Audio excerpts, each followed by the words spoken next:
Okay, thanks everyone.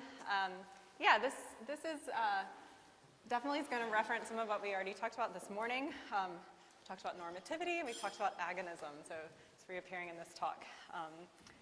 So this talk is going to explore some implicit normative frameworks that drive data activist projects. So we're going back down to the grassroots level now. So what I'm going to look into are these normative frameworks that say how citizens should relate to authority. And so data practices can support a kind of conversation with authority, as statistics become a way for citizens to speak to authority in a language that they can share. But data practices can also build kind of parallel representations and technologies that can act as radical critiques on existing structures of authority. So I think these are frameworks that implicitly inform some tactics of data activists. And these are, and I'll go through each one, deliberative democracy, agonistic pluralism, and politics of refusal. Okay, so first. So the aim of this talk is, I think through looking at these frameworks, we can understand distinctions among certain data activist tactics and projects in terms of both how they construct activist relationships to power, and then also to what extent they might expose the power constructions of data production itself. First, I just want to do some defining. So what is data activism? In some ways, it's not anything new. So it's been around, you could argue, since the increasing sophistication of statistics in the 19th century. So Alain Desrosiers, some people might know his work. He talks about how in 19th century France and Germany, labor activists and civil servants would use statistics to try to improve the working conditions of laborers in factories. And by kind of collecting statistics on hygiene and unemployment, they were able to lead to some social reforms, such as disability insurance. But activism today is in a bit of a different context. So today we have new tools, GIS, online surveys, platforms to gather crowdsourced data, and these are very relatively affordable and accessible. At the same time, you have surveillance happening through massive data collection, linked databases. You may have heard of like Palantir in the United States, which is linking a lot of government databases together. And what this does is it allows government bodies to build these statistical profiles of people, also sometimes called data doubles.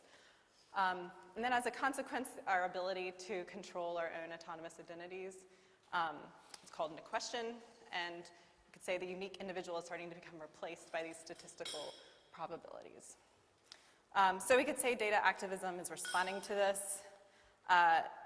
in a way that they're deploying a set of tactics, and I mean that term in the sense that Michel de Certeau meant the word.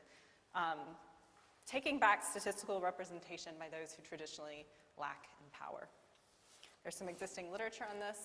If you're interested, counter data action is a term by Dalton and Thatcher, and of creating counter statistical narratives to those that are considered authoritative.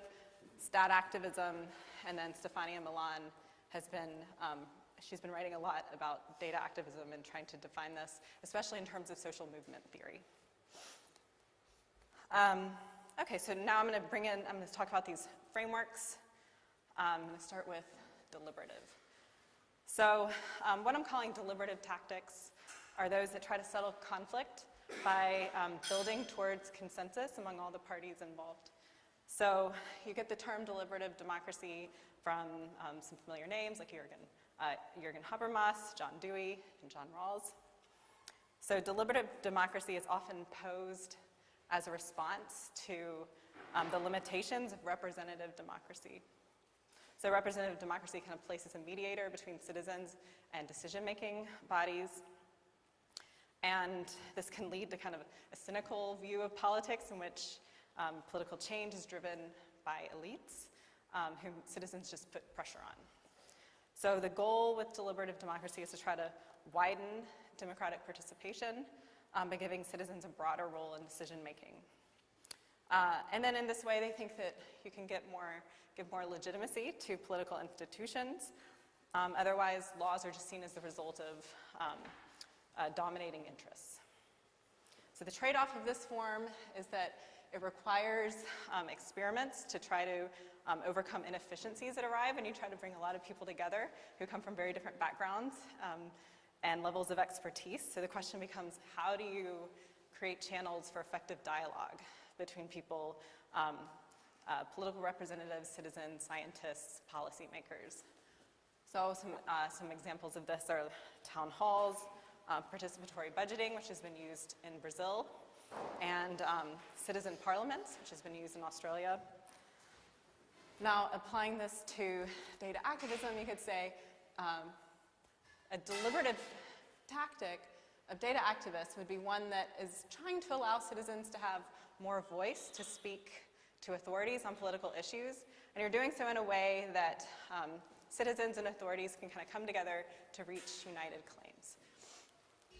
And just to illustrate this, a couple of examples. So the Gowanus Canal Conservancy, this is in New York. A lot of my examples are from the US. I'm going to go ahead and qualify and apologize for that. The Conservancy works on a Superfund site. So in the US, Superfund sites are these highly toxic, polluted sites that have been designated for remediation by the federal government. They're usually kind of closed off from the public. But the Conservancy is producing their own balloon maps. These are pretty high resolution photographs that are taken by balloons that they send up, and patching them together, they can create maps that show change over time. And in this instance, they're trying to map and show any kind of sewage inflow into the canal. And the Conservancy works together with the EPA to try to gather data on this site, and then that is used by the EPA to inform their remediation policies for the site. So they have a very successful relationship with the EPA. So another example, this is the Los Angeles County Bike Coalition. They do a biannual bike count. On the right is the actual form that volunteers fill out to collect the data. And this group was the first time, in 2013, they did the first ever count of cyclists and pedestrians in Los Angeles. They'd never done any kind of count before, so statistically, cyclists were entirely invisible to people who are setting the agenda on how much to spend on biking infrastructure and safety policy around cyclists. So again, they work very closely with authorities because they're getting the most robust data on this phenomenon and crafting policy. Okay, so second, agonistic. So we've already introduced this term today. So this term draws from a very radical, critical tradition that accuses deliberative theorists of kind of brushing aside or bracketing power structures and ignoring inequalities that are going to come out of any kind of consensus building process. So with consensus politics, this is according to the agonists, you kind of push aside irrationality or questions of power. And so what agonists are saying is that rather politics should be a site of struggle and contestation, not consensus. And by doing this, the meaning and foundational principles of society can kind of be questioned and redefined and reworked. And this shows that these principles are kind of radically contingent. So according to agonists, you don't get strong democracy by getting everyone to all agree, but by having these kind of ongoing clashes of power. So deliberative theorists might favor like town meetings and op-eds, but agonists would say we need more protests, sit-downs, and strikes. So Chantal Mouffe, some of you are probably familiar with her work. She's very well-known agonistic pluralist. She says, she kind of encapsulates this concept. She says, division cannot be overcome. It can only be institutionalized in different ways, some more egalitarian than others, but you're never going to get rid of conflict. So applying that to tactics of data activism, so you could say that agonistic tactics do not seek to reconcile with official data, but they offer an alternate understanding of an issue. And in this way, they kind of highlight the contingent and interpretive and political dimensions of data itself. In some cases, you could say that they even reveal how authoritative data might be laden with values that can kind of disparately impact minorities or certain socioeconomic classes. So I'm going to give some more examples of these. So this is the Superstorm Sandy Superstorm Research Labs report on Superstorm Sandy. So, so this came out, this is in response to, or this group came out of Occupy Wall Street. They conducted a survey of residents who had been impacted by Sandy, and then wrote this report kind of detailing the differences in approach of their report to an official report that had been done by the mayor's office that year. So in their, the mayor's office wanted to capture kind of statistics that just took a slice of time to ask how survivors responded to the storm and how the government agencies were able to help them get the resources they need. The Superstorm Research Lab, in turn, asked them about kind of longitudinal socioeconomic conditions in order to understand how the storm impacted people of different socioeconomic classes in disparate ways. So they created kind of two different pictures of the storm and how people were responding to it and how it impacted them. Okay, this is the Youth Justice Coalition, also in Los Angeles. So, so the Youth Justice Coalition is a group that, that is trying to advocate to keep youth out of prison. So they're an anti-incarceration group. And what they did is they created this document. This is in response to the shooting of Michael Brown in Ferguson, Missouri. Some of you might know about this. It helped launch, for instance, the Black Lives Matter movement. And so this data collection was done in response to that incident. So what the coalition did is they took official reports from the LAPD and from coroners and then combined that with their own grassroots conversations with the families of the victims and also people from the neighborhood. And you can see they include, in addition to the statistical data, they also include descriptions of what the community saw, and in some cases they found discrepancies. So where official data would say that the shooting was justified, they would find, for instance, in the case of James Davis, that he was shot in the back while running away, which would not be considered justified under US law. So they're building a kind of different statistical picture of these events. And it's important to point out that they didn't then take their findings back to the LAPD to say, change the record, but they used this to encourage people to rise up and protest and go to street demonstrations to confront abuses by LAPD law enforcement. Okay, so the third, politics of refusal. Okay, so data activist tactics can also be deployed in what I'm calling a politics of refusal. And I'm calling that because this is a way to present radical alternatives to existing institutions and structures by opting out. But I think it can be done in a way that deploys collective action. So the trick here is to think about beyond just simply logging off of Facebook or putting up ad blockers and acts that are very individualistic, but instead to think about how refusal can lead to positive, collective political action. And I was trying to think of some examples of this, like historical examples. So Aperismo, someone else can pronounce that better than I can, but that was used in the 60s as part of labor struggles where people like Mario Tronti were saying,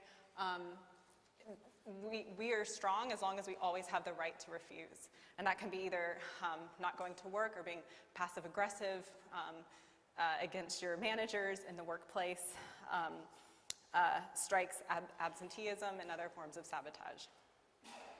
Students for Democratic Society in the US, they formed what they called parallel institutions in the South, where they encouraged African Americans to drop out of the kind of racist substandard educational institutions that were set up for them there and to join or inform alternate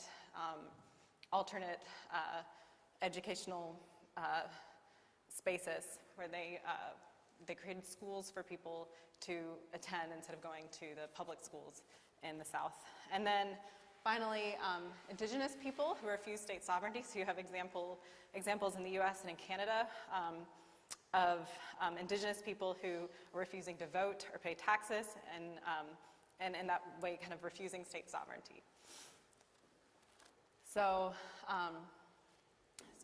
so you could say with data activism, a kind of framework that uses a politics of refusal is a collective rejection of systems of state and corporate data valence, but it's done in a way that can result in designing technological and political alternatives. So,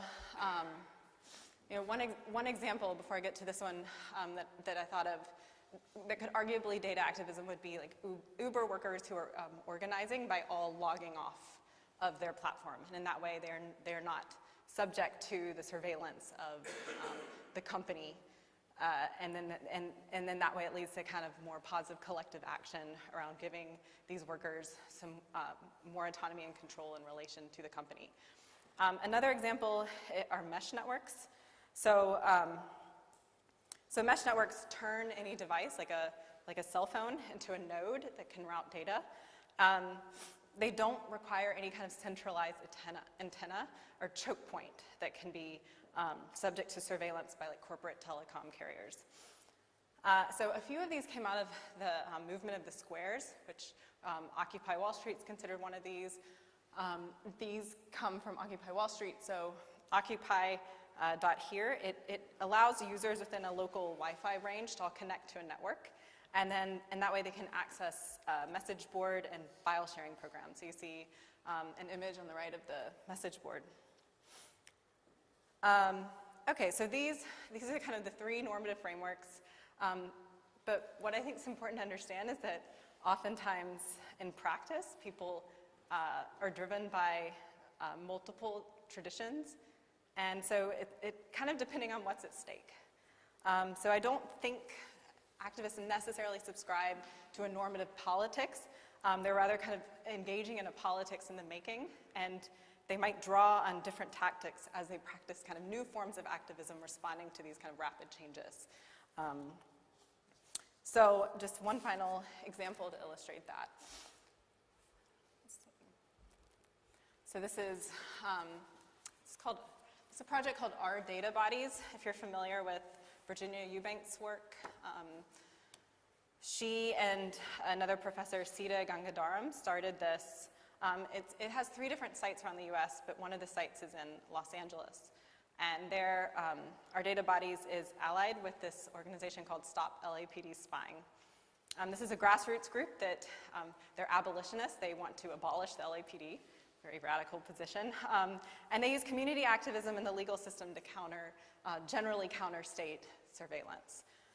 So the Our Data Bodies project, it specifically focuses on the data collection on the poor, who generally are required to give up data about themselves in exchange for services from the city and from the state.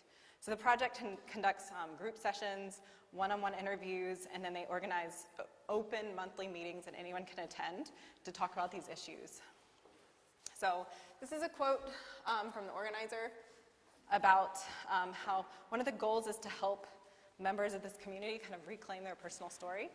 So she told me this project is about the systems that make our bodies just be data.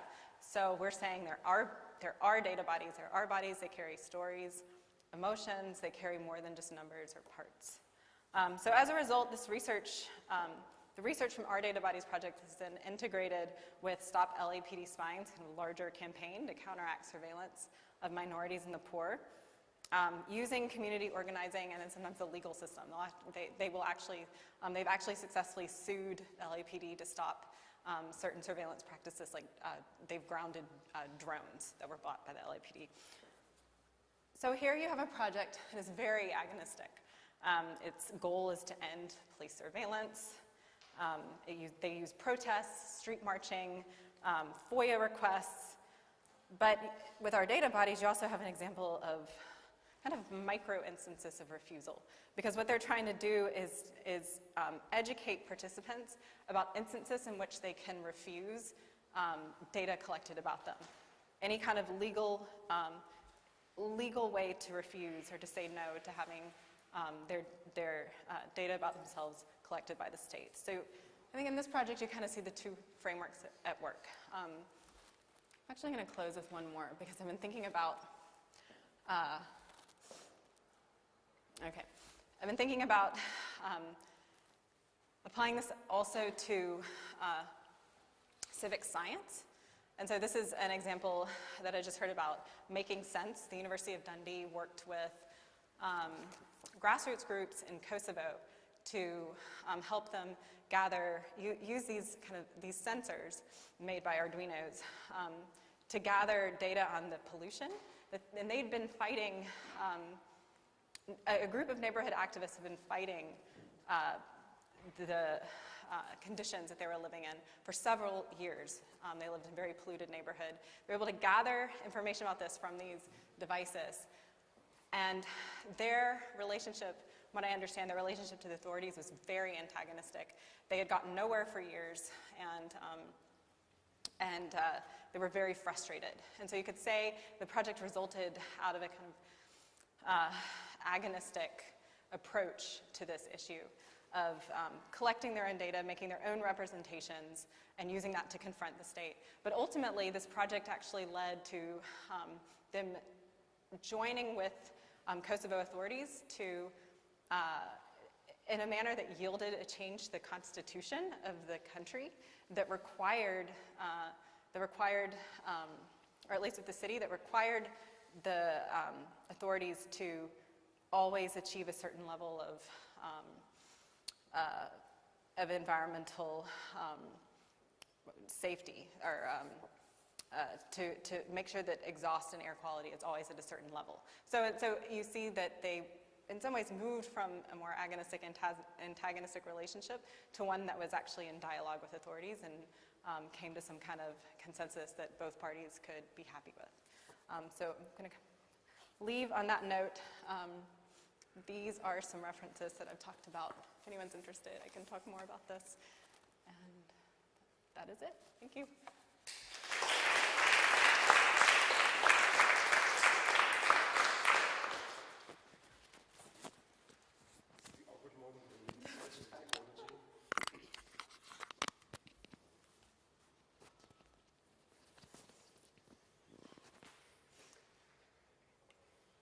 Talking about surveillance, right?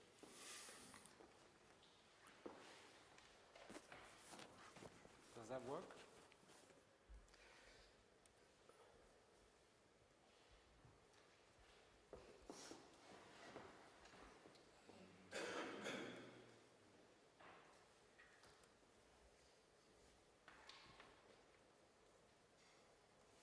All right. What I thought what we do, or what I tried to do, I have to stand on this side for this to work, was to take on the impulse from Morgan's talk, and we talked a bit about that previously, and looked how we could kind of like bring our research objects into a conversation with each other, and to think about the kind of like frameworks that we use in this kind of research. So I was thinking a bit like if we use this question of data activism and the kind of like political aspects of datavism, but also the different political strategies that Morgan just said, how can we think about something like digital epidemiology, which is the field that I'm working on, and in particular about this kind of thing, or about this element of digital epidemiology that I have been touched on in previous talks and everything, but want to focus on here now, and that's this kind of idea of the disruption of public health. So thinking about this kind of like politics of disruption in the digital transformation of a largely non-digital field, and also thinking about this kind of like what are the political implications of that disruption. Briefly, what is digital epidemiology?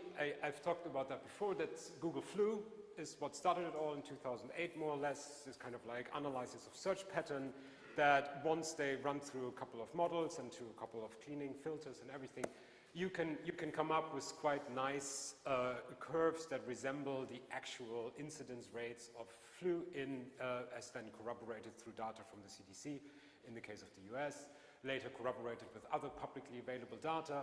The advantage was it was 3 weeks earlier, it was a lot cheaper than kind of like doing the traditional surveillance systems, and became quite a quick kind of became quite quickly a very attractive tool of thinking anew about epidemiology and health surveillance.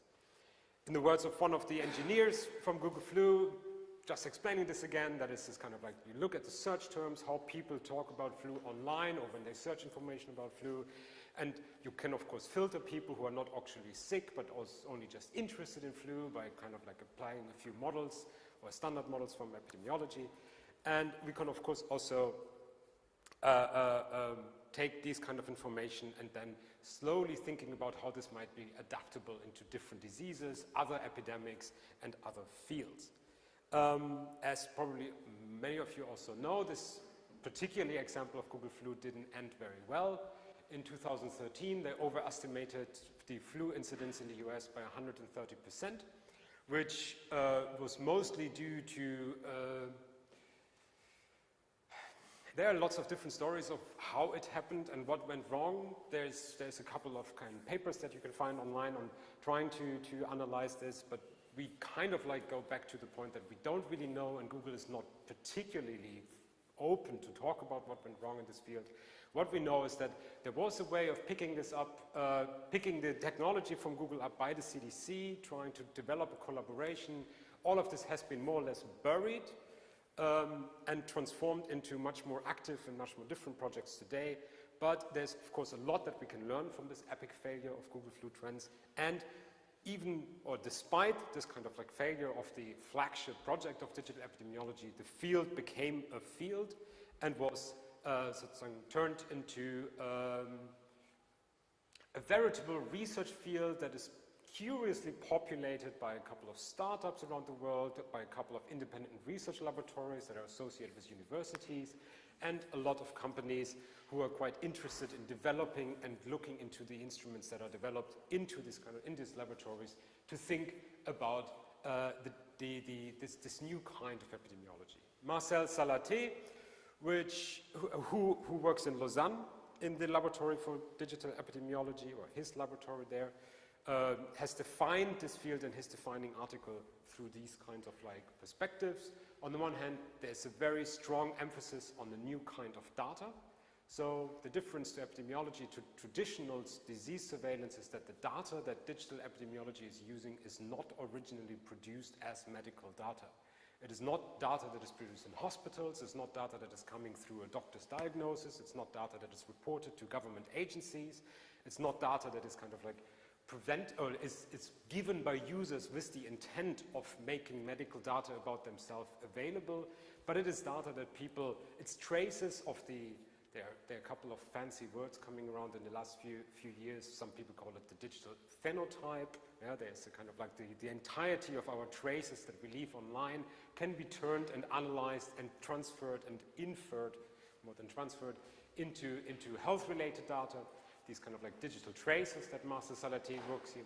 But, and I think that's very important about this field, when looking at this field, it's not only a way of looking into new data sources to do epidemiology, it's also a field in which the very idea of epidemics is at least contested, if not kind of like also quite radically changed.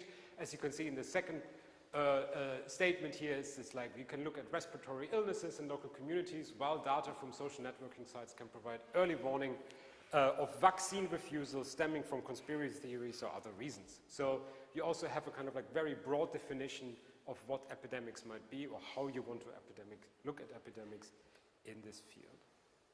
Just a very brief kind of like overview. There is a lot of studies that has been conducted in the field of HIV and AIDS. This is traditionally a community, or the communities that are associated with HIV, especially in the West, is traditionally a community that is very active on social media, therefore provides a lot of data that one can sift through and find ways of increasing awareness, increasing kind of like access for information materials. Of course, you also have a lot of risks of stigmatization there that have been more or less addressed. You have a lot of global health initiatives that press on the issue that you have here very cheap, a very, very useful tool that covers not only kind of like the digital traces of humans in countries that have also other reporting resources, but you can also align those with the kind of digital traces of people in countries that don't have these resources, don't have these reporting institutes, sentinel laboratories, whatsoever. So you have here something that can be can be kind of like advertised very heavily, or is advertised very heavily on this kind of like digital global health landscape as something that can bridge austerity in the West with resource scarcity in the South, and then becomes a very powerful thing. Ebola, a lot of studies have been done with Ebola on digital epidemiology, with digital epidemiology tools. Not many of them are published because most of them have actually been conducted in quite shady ways, if you want, in quite impromptu ways of getting very rapid access to large-scale phone records in Sierra Leone and stuff like that. So this is not particularly considered to be published data, but for many, many people in the field, and the field is not big, but for the people in the field, Ebola had been this kind of like very first test case of actually using these tools as a way of a rapid response to an epidemic crisis. Mosquito trap data has been associated with all kinds of forms. There is a very nice app that has been developed by the health authorities in Punjab, together with some developers, trying to create a kind of like gamification of epidemiology, if you want, like bringing people on the streets to find puddles and water puddles across the city, making a picture of the water puddle, then drying out the water puddle, make another picture, and you get a point. Yeah? And by that, you kind of like reduce the mosquitoes across Punjab, and indeed, over 20,000 people installed the app, played the game, and it was considered to be quite a success as the dengue fever turned back. Nobody wants to talk about causality there, but it was a success. Another one that I think is quite interesting to look at and to follow on how it develops is Foodborne Chicago, where the Chicago health authorities kind of like created a list of all restaurants and food outlets across the city and their social media handles, and then started to monitor the social media and search terms in and around Chicago for those kind of restaurants and their association with any kind of symptoms of food poisoning. And if on any of those kinds of like instances happen, and if you tweet that after that burrito you feel a bit bad, then you would get a follow-up private message from the health authorities in Chicago asking you to fill out a form, answering a few questions, and if they would receive a critical mass of those kinds of information, they would send a health team to the food outlet. So you have this kind of like a way of like making, on the one hand, using social media to take these kind of like traces of diseases that might be suspicious, but then also turning the users into active data contributors to find something out that you can't really find otherwise. Brand new paper that has been published very recently on online communication about depression and anxiety in Twitter users with schizophrenia is one of these papers that makes me quite worried about this field. It's a particular push that we see right now in this field, like moving into mental health questions, trying to kind of like get into these mental health questions with, I would say, like in general, quite naive models of what mental health is and how mental health is supposed to be understood. But that is something that is, and that's going to be my next point then, it's like, that is particularly something that is pushed massively by big companies, especially companies like Facebook and Google, who want to have more robust models of seeing and tracking kind of like mental health and especially causes for mental health in online users and their behavior. I don't know, some of you might have caught this BBC pandemic program that was developed with Cambridge and UCL to improve kind of like contact models in the UK. There was a way of a consented data tracing. So the app was pushed out, advertised to the BBC. I think about 50,000 people installed it across the UK and consented by installing it to a daily update on their whereabouts. And thus, this data was then used to kind of like improve the models that epidemiologists have of how people actually move about in a country, which then feeds into the models that are used to better understand certain disease patterns. I really like the statement, nobody knows when the next epidemic will hit, how far it will spread, or how many people will be affected, and yet because of the power of mathematics, we can still be prepared for whatever lies ahead. There's nothing less. Yeah. A preliminary definition. So we do have something that epidemiology shares with digital epidemiology shares with traditional epidemiology, and that is the objective to deal with the incidence, distribution, and the possible control disease. It is still an interdisciplinary endeavor. It's combining computer science, epidemiology, bioinformatics, big data analytics, a lot of social theory, most of the time rather tacitly than explicitly. But what it sets apart is, of course, that we have news sources, we use big data, we use social media, we use access logs, search terms, active passive monitoring, think of Fitbits and their likes, and of course public and private repositories of whatever data one finds. There was a recent update from Marcel Salaté of where the field is now, and that digital epidemiology is epidemiology that uses data that was generated outside the public health system. For example, with data that was not generated with the primary purpose of doing epidemiology. And I think this is a kind of, we could think, big question here maybe, we could think of this kind of like disruption of the traditional epidemiology as a kind of data activism, as a kind of like thinking about this kind of like getting a new access to this kind of information that has been until then kind of like the primary source of that data has been until this point the state and state institutions, and these kind of like exclusive access to this often also very sensitive data sets of health burdens or disease burdens of a population in all kinds is now being made available.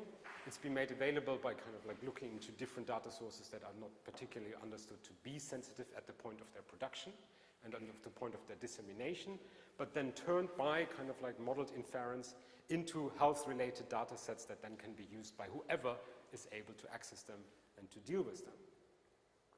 So this kind of like digital disruption of public health that is often associated with this kind of like data, or is often associated with the kind of,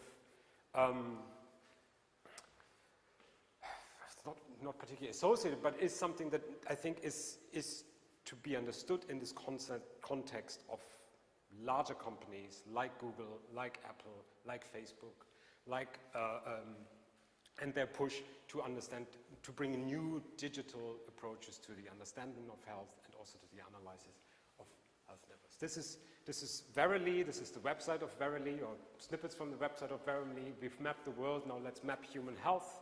I don't know if you heard this kind of like this analogy that have been pushed down a couple of times. It's kind of like the new approach to health that we will have in the digital age is like a Google Maps of the body. So when you think of Google Maps as something that is built out of very different layers of satellite footage, government information about ordnance surveys and stuff like that, but also geographical photographs, user information that is fed into like the same way we are now on the brink of mapping the human body and of mapping human health. There was a push when Verily started 2 years ago of creating this kind of like baseline study, which I was quite fascinated by. It kind of disappeared into the archive of that website, and lots of stories around that, but the idea there was like Google was pushing, or Verily in the name of Google, in Alphabet is the parent company now, was pushing for a large-scale study that was enabled by a lot of instruments from digital epidemiology to, for the first time now on a large-scale sample, set once and for all what does make a human healthy body and a human healthy life, and how can we understand this when we take all the factors together, all the omics, all the lifestyle aspects, all the kind of like disease burdens that might affect, and then kind of like bring all this data together into one big study. What went wrong? I don't know. But certainly this digital epidemiology or data activism that is governing or driving digital epidemiology is deeply embedded in this kind of question of, in this larger landscape of digital health and bringing together. I often think like digital epidemiology as an idea is kind of like the not so popular, I guess the word I'm looking for is this kind of like, it's sitting at the heart between the different aspects and instruments of digital health movement or of the digital health landscape. It's kind of like it's using the data from on the one hand, from users that are creating all kinds of like health-related searches online, access logs to Wikipedia, or whatever. But at the same time, the idea is like to combine this data with omics. So you have the like 23andMe, like genetic data that is made available in various ways. Then you connect that to kind of like the questions of not the questions, the active monitoring devices that people use, Fitbit, sleep surveillance, period surveillance, and those kinds of elements. And then you bring that data together with the kind of like aspects and aims of a personalized medicine to feed it back to the user as a permanent tool of updating your personal health within the larger context of population health. So there's a very, very strong focus there on the user. And just to make that point clear of how this new kind of data surveillance, of health disease surveillance is supposed to work, is it often projects this kind of like problem of the traditional surveillance as an extremely slow, extremely over-institutionalized, overly bureaucratized reporting system that begins with hospitals, healthcare providers, and laboratories, then works through a series of local, national, and international institutions and corporations before, at any point in the end, kind of like the user or the human, kind of like the citizens have access to this data, if at all, if the data has been kind of like considered to be useful at all, and so on, while this new model kind of like brings this idea of an algorithmic health surveillance into fruition from like where you have the social media input, that is the kind of like our digital traces online, where you have the omics input from all kinds of places, and then you have the research inputs that are done to the crowdsourced researchers or active and passive monitoring devices. And then in the heart you have some kind of like modeling magic, you know, in which every kind of disease is recognized, every kind of health condition is kind of like being exploited, exposed, and then later kind of exploited, and to be then fed back to the users. So the question of empowerment, the question of kind of like access to data and access to one's own data is of course an incredibly important part of that.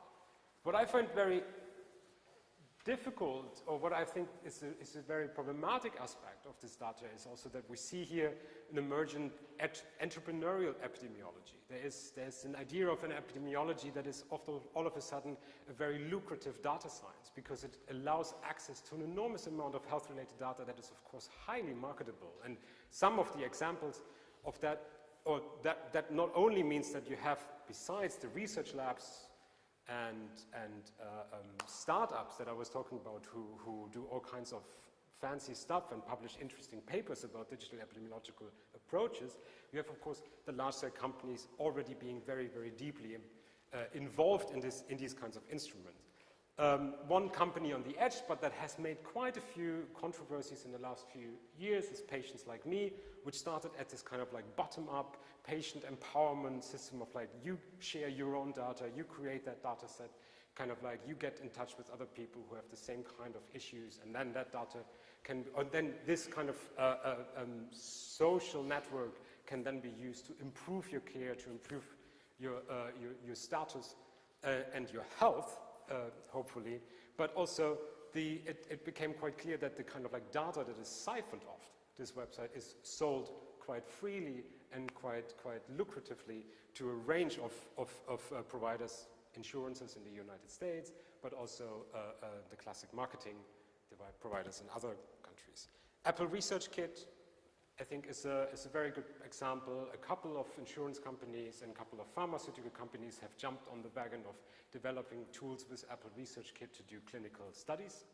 These are then supported by methods and instruments of digital epidemiology, but kind of like also try to tap in and combine the traditional gold standard of medical evidence with this new digital approach to that. Again, Verily has a number of different ways of approaching this landscape of, I don't know, the new data, new golden or data gold rush, something. Of course, the NHS Early Intervention Program in collaboration with Google, Alphabet, or DeepMind is a quite famous case, to which I'm coming back in a second.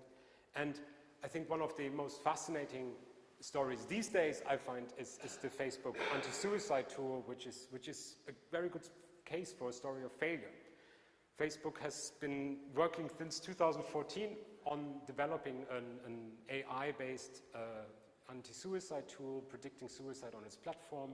Those of you who have listened to Zuckerberg when he was talking to the Senate, it's one point that Facebook is driving home again and again and again, that this is where they see their responsibility for their especially for their underage users, to develop tools that predict reliably when users are at risk of harming themselves, and they just can't get it done. It just doesn't work, and they have no idea why.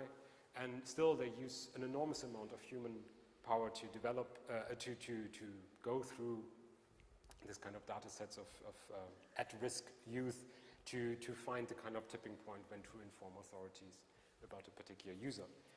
But of course, we see private-public partnerships developing out of this digital epidemiology, and that I think is the other aspect of where it's very important to look at the kind of implications, both political and epistemologically, that this endeavor has. And one is the Robert Koch Institute in Germany. It's kind of like the Public Health Institute in Germany, or the CDC of Germany, if you want, which has now made digital epidemiology its leading strategy.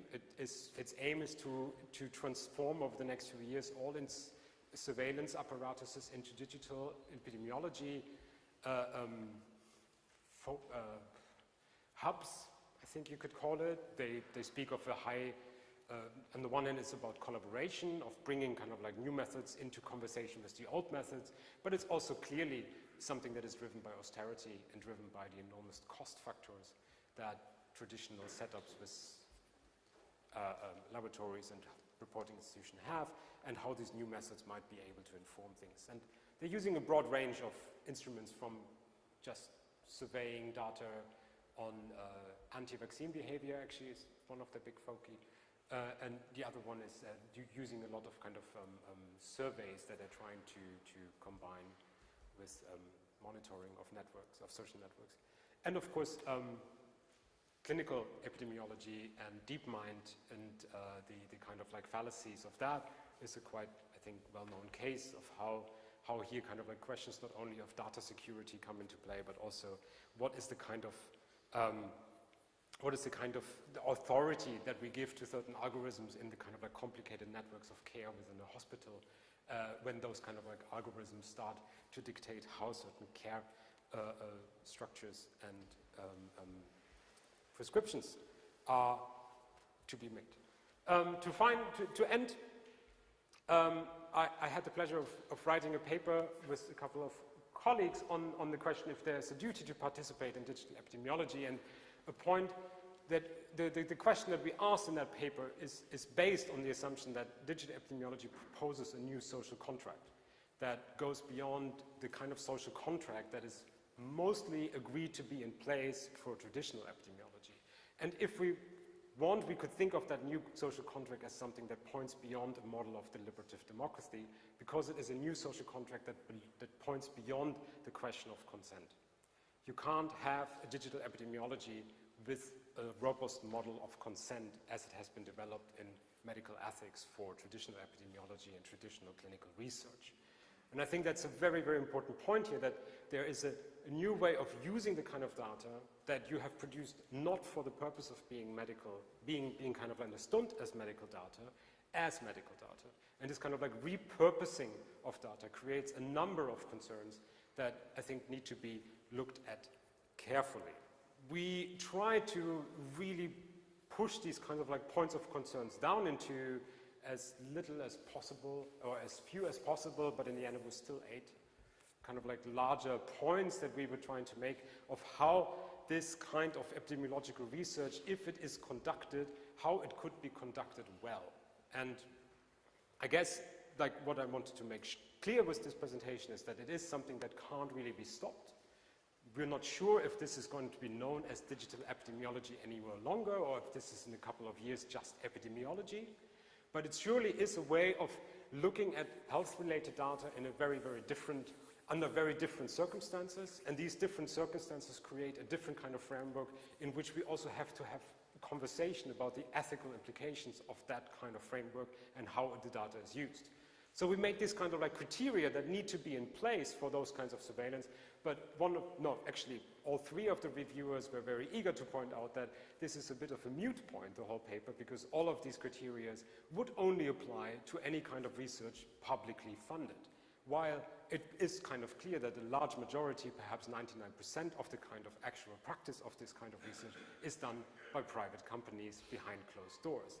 So nonetheless, we kind of like pushed, especially seeing the kind of like private-public partnerships, adapting this kind of like epidemiological data activism into kind of like state institutions, and came up with these points that I think I'm just going to leave you with as that for the discussion, and maybe how and there, and hopefully I'm also very curious to hear how this kind of just for the last point is kind of like, I'm not sure if one could think of the entrepreneurial startup kind of idea of epidemiology as an agonistic politics of data activism. It certainly is one that creates conflicts and kind of like resists a certain idea of deliberation and informed